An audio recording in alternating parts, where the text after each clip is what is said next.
Good evening, Madam President and members of the Barnstable Town Council.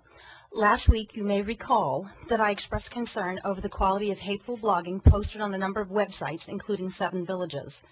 Although posting messages and notation on this form of media has become increasingly popular, I'm questioning the propriety of such by a sitting member of the Barnstable Town Council, in particular its elected president. It is neither politic nor prudent to preach a message of tolerance and then proceed to provoke and agitate residents and constituents of this great town. Hypocrisy not only reflects poorly on you, Madam President, but at this level, it presents liability issues for the town. As you are aware, I have complained publicly in the past of a compromise in safety to vulnerable youth and innocent children. Although Barnstable constitutes a small city, we are blessed at times, but more often cursed by its small-town provincial atmosphere. In a brave new world of high-speed communication, it takes no time for gossip mongers to spread the word that the neighbors on Mountain Ash Road are fighting like virtual millbillies and carrying on like the Hatfields and the McCoys. Madam President. I remind you that the very carefully documented matter involves the health, welfare, and safety of innocent children. The compromise of the safety of one child or any group of children jeopardizes the safety of all children. This is certainly no laughing matter. Any reference to any child as a kid of convenience is an outrage. Madam President, to antagonize parties and already precarious and tenuous situation demonstrates grievous lack of judgment on your part. The deliberate compromise of the safety of any child is unconscionable. Ma'am, thank you. It has been said that it takes a village to raise a child. This philosophy is predicated on the ideals of honest communication among responsible members of society.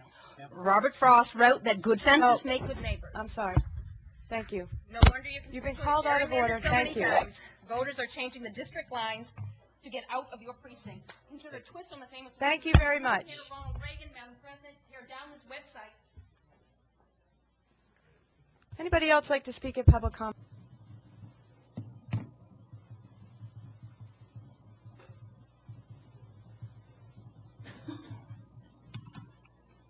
I want to extort you into time to speak here, Counselor. I have a lot of influence. I've been pedaling around on my bicycle a little bit. Okay, good evening, ladies and gentlemen. The First Amendment is clearly the most important and protected amendment of the Bill of Rights. Rights guaranteed by the First Amendment are the most hard-fought in U.S. history. The parameter on free speech is broad and at times ambiguous to define.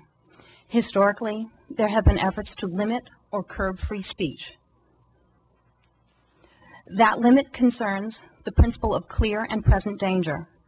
Oliver Wendell Holmes, writing for the majority in 1919, Schenck versus United States, was the originator of the now famous quotation, "You can't yell fire in a crowded theater." Now, all of you lawyers, bear with me. As you know, Schenck was later overturned by Brandenburg v. Ohio.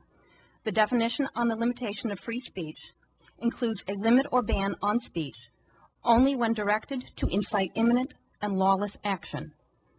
We truly do need to examine the consequences of free speech and reckless behavior, especially by those entrusted with power. I continue to be concerned about the events of March 6, 2008, and the assault on my First Amendment rights.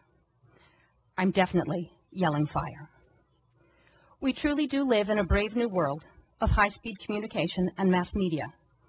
This may be true. Times have changed. But the Bill of Rights hasn't.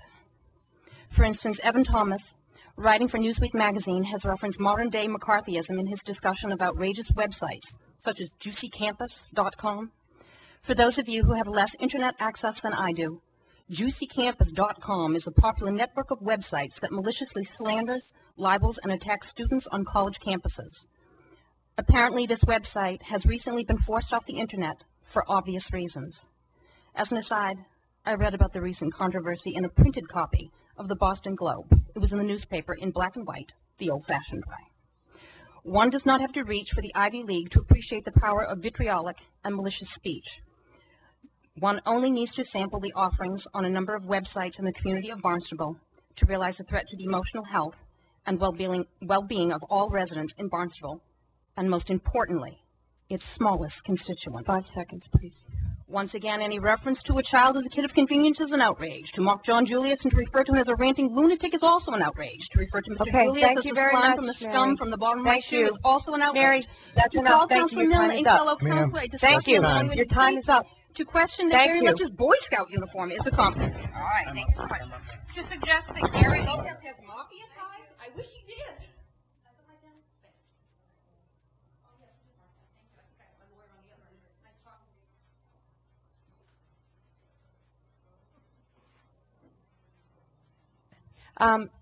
Anybody else?